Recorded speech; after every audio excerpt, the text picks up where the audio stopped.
Hello hello good evening everybody. Good evening everybody.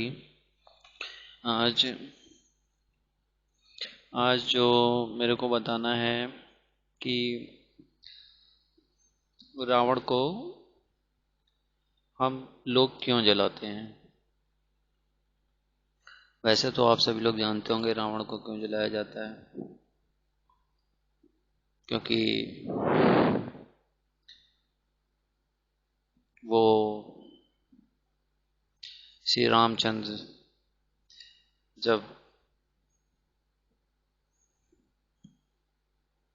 Ravan को मारते हैं तो विजय दशमी के प्रतीक के रूप में रावण को भारत देश के अंदर जलाया जाता है ना। रावण को इसीलिए जलाते हैं और हर साल जलाते चले आ रहे हैं। अब वो कथा तो आपको पता है कि राम कौन है, रावण कौन है, सीता का हरण हुआ था, वो सारी कथा कहानियां सब आपको पता है। अब मेरे को स्पेशली आपको स्पिरिचुअल मीनिंग बताना है, इसका आध्यात्मिक महत्व क्या है कि रावण को जलाने का आध्यात्मिक कारण क्या है। देखिए, इसमें रावण को जलाने के पीछे आध्यात्मिक कारण बस एक ही है कि वर्तमान समय में हम जितने भी लोग हैं, आध्यात्मिक का मतलब होता है आत्मा का अध्ययन करना, है ना। तो अगर हम आत्मा के अध्ययन के ऊपर बात करें तो वर्तमान समय में हम जितने लोग भी हैं तो वो बेसिकली किसी न किसी विकार में तो फंसे हुए हैं ना। विकारों को रावण की संज्ञा दी जाती है। अब आत्मा के अध्ययन के ऊपर अगर हम लोग बात करें तो देखा गया है आत्मा में जो कि शरीर को धारण की हुई है, शरीर को धारण करने के बाद में ये अपना खेल खेल रही है, पार्ट बजा रही है, व्यवहार में आ रही है, समझ में आ रही है, सबसे मिलजुल रही है, लेकिन देह के आकर्षण के अधीन होकर के एक्चुअली हम लोग अपने मूल स्वरूप को बिल्कुल भूल चुके हैं। मूल स्वरूप को भूल जाने के कारण हुआ क्या है कि देह के आकर्षण में आकर के देह से संबंधित चीजें होने के कारण आजकल देखिए पांचों विकार बहुत कामुकता से ही क्रोध, क्रोध से लोभ, लोभ से मोह, मोह से आकर्षण, काम क्रोध लोभ मोह अहंकार, ये सारी चीजें उत्पन्न हो रही हैं। देखिए वर्तमान समय में जब ईश्वर आते हैं या आपको जब ईश्वरीय ज्ञान मिलता है तो वो बताते हैं आध्यात्मिक महत्व क्या होता है राम कि जैसे कि अगर आप स्वयं को विकारों से निकाल करके स्वयं के अंदर गुणों का प्रवाह करते हैं तो आपको सभी प्रकार के जो दुर्गुणों या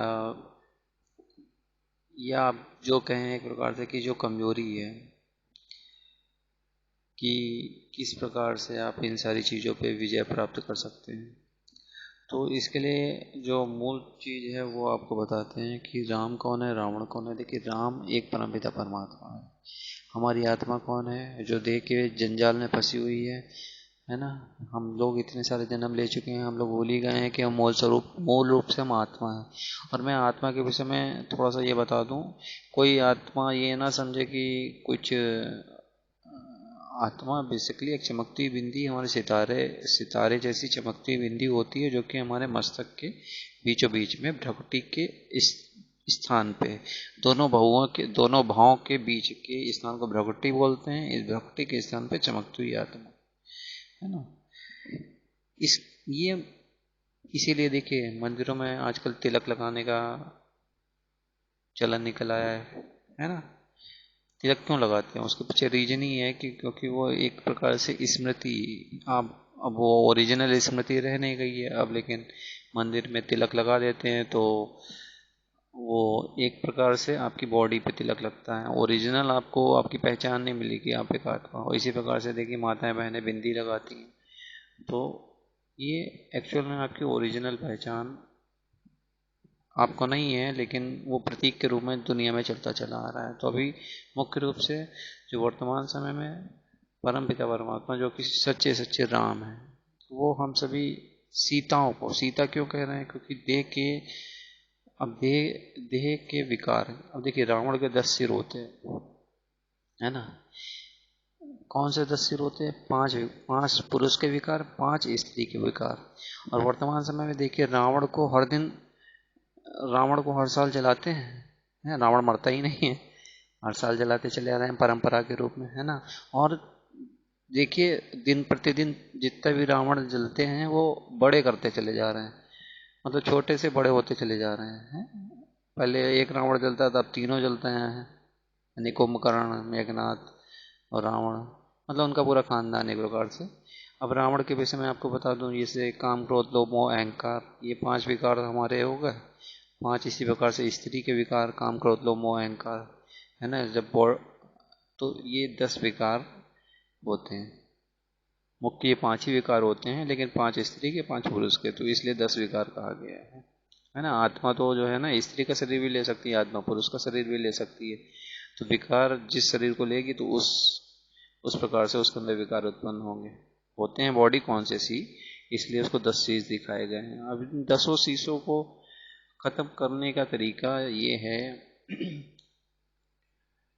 कि जो कि आत्मा अभी सीता यानी अब दुनिया में वो सीता दिखाते हैं कि वो जो है, क्या कहते हैं, आपका रावण उठा ले गया है और उसको अशोक वाटिका में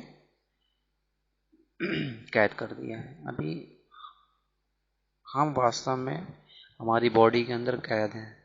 हमारे विचार जो हैं वो एक प्रकार से बॉडी से संबंधित चलते हैं। देह और देह की दुनिया के पदार्थों में आकर्षण इतना ज़्यादा लिप्त है, हम लोग आत्मिक स्थिति में स्थिति नहीं हो पा रहे हैं। बल्कि हम डेली मंदिर में जाके तिलक लगाते हैं कि स्मृति आ जाए हमारे मूल स्वरूप की, लेकिन स्मृति नहीं आती। तो अभी वास्तव में परम पिता परमात्मा आकर के आपको आपके मूल स्वरूप की स्मृति दिलाते हैं कि आप एक आत्मा हो। अब स्मृति दिलाते समय वो आपको किस प्रकार से ये रावण की जेल से छुड़ाते हैं, वो आपको ज्ञान के माध्यम से। देखिए दुनिया में पवित्रता का मतलब ये नहीं है कि शारीरिक रूप से पवित्र रहना।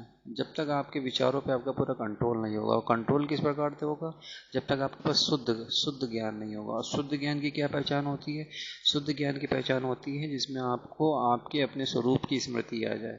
और आपके अपने स्वरूप की स्मृति के विषय में मैं आपको ये बताना चाहूँगा, जैसे कि अगर आप दुनिया में देखिए, हम लोग जितने भी चीज़ें खरीदते हैं, जैसे मेरी गाड़ी, मेरा घर, मेरा बंगला, मेरी कार, है ना, या मेरी शर्ट, मेरे बाल, मेरे हाथ कितने अच्छे हैं, मेरा चेहरा कितना अच्छा है। अब क्वेश्चन उठता है, यार ये सब मेरा मेरा कर रहे हो, मैं कौन हूँ ओरिजिनल में?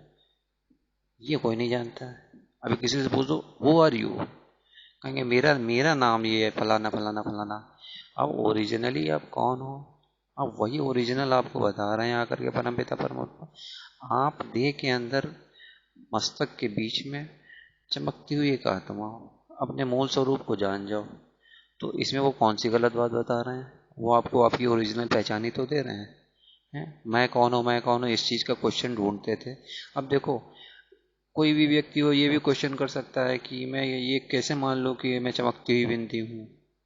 अरे भाई, जब आप छोटे बच्चे होते हो, जब पैदा होते हो, तो किसी घर में भी अगर आपका जन्म होता है तो उस जन्म के आधार पे आपको ये बताया जाता है ना, ऐसे चलो, ऐसे उठो, ये पढ़ो, ये तुम्हारे मम्मी पापा भाई बहन, ये मामा मामी, चाचा चाची, काका काकी, नाना नानी, पूरा संसार के विषय में वर्णन करके समझाओगे, तो तब धीरे धीरे उसको समझ में आती हैं चीज़ें।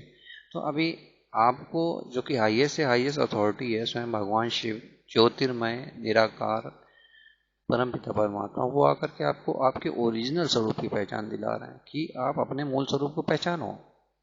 मैं करते चले आ रहे हो। अब मैं की एक्चुअल पहचान मैं दे रहा हूँ तो तुम उस चीज़ को पहचान नहीं पा रहे हो। क्योंकि अब इसमें क्या है, इसमें गलती आपकी भी नहीं है, समय की गलती है। समय इतना बॉडी प्रधान चल रहा है, यानी देह के आकर्षण वाला, है ना। उसमें आपको आपके ओरिजिनल स्वरूप की पहचान अगर कोई करवाए, और वो भी ज्ञान के माध्यम से, है ना, तो इसमें थोड़ा सा अपने ऊपर काम करना पड़ेगा ना, अपने विकारों पे कंट्रोल करके, है, सही तरीके से विचारों को चलाना पड़ेगा। इतना करने में लोगों को क्या होता है कि हम भाई थोड़ा भी समय अपने आप को नहीं दे पाएंगे, तो ठीक है, मत समय दीजिए, रावण की जेल में रहिए, लेकिन अपने को जो अपने के आप अपने वास्तविक स्वरूप को नहीं पहचान पाएंगे तो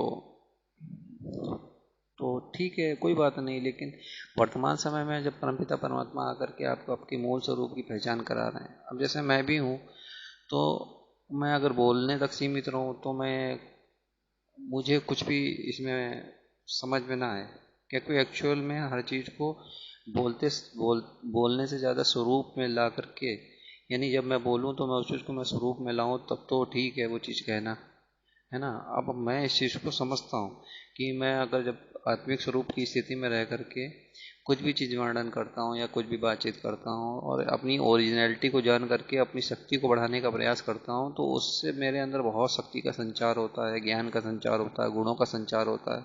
अब भाई मुझको प्राप्ति हो रही तो मेरा कर्तव्य है, जब परमात्मा द्वारा मुझको जो ज्ञान मिला है ना, तो वास्तव में हम लोग रावण को जलाते चले आ रहे हैं कितने जन्मों से, लेकिन अपने अंदर के रावण को जलाने के लिए हम लोगों को आज तक कुछ नहीं किया है। तो उसको जलाने का तरीका यही है कि अपने मूल स्वरूप को पहचानो, आप कौन मैं कौन की पहली बूझ लो, हैं।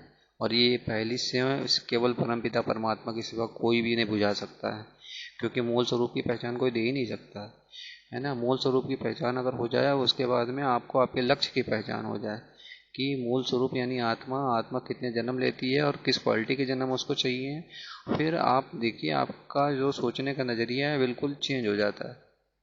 तो रावण का महत्व बताने के पीछे यही लॉजिक था कि वर्तमान समय में जो देह के आकर्षण में हमारी आत्मा फंसी हुई है, हम अपने मूल स्वरूप को भूल चुके हैं, इसकी स्मृति ना होने के कारण ही हम लोग आजकल विकारों में इतना ज़्यादा जा चुके हैं कि एक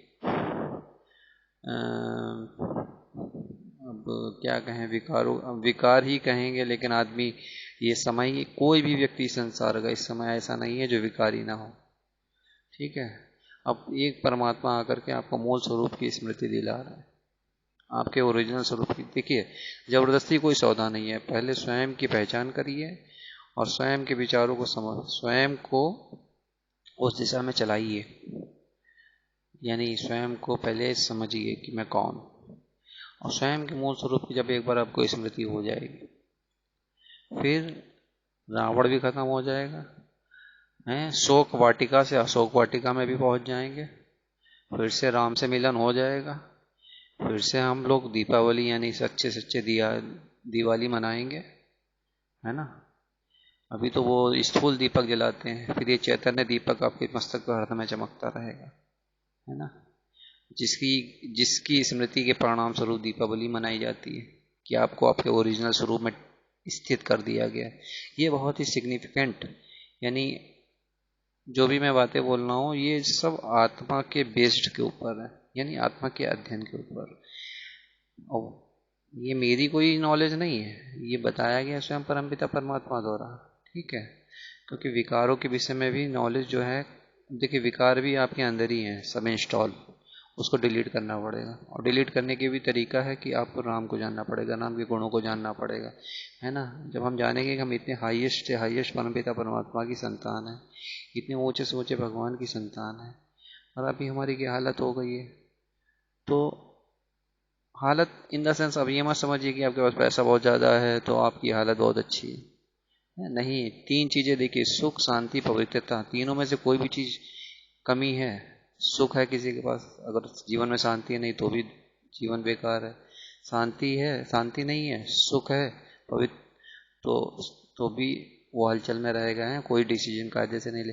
और प्योरिटी ना होने के कारण ही आजकल इतना बड़ा हंगामा हुआ पड़ा है, को देखिए वो तो आप सब लोग जानते भी हैं कि प्योरिटी को अपनाने का रीजन ये है कि आपके संकल्पों में दृढ़ता आती है ना। प्योरिटी आप अपने को पहले ओरिजिनल स्वरूप को पहचान करके उस चीज़ को लागू करेंगे तो आपको इसका महत्व पता चलेगा। इसीलिए परमपिता परमात्मा वर्तमान समय में जो असलियत बताते हैं रावण की, उस रावण की असलियत को तो हम लोग जान ही गए हैं, जो दुनिया वाला है। लेकिन अपने अंदर जो रावण बैठा हुआ है, इसको भी हम लोग जलाएं तो सही सही विजयदशमी मनाएंगे हम लोग अपने जीवन में। तो ये रावण का स्पिरिचुअल आध्यात्मिक ज्ञान परमात्मा हम लोगों को देते हैं।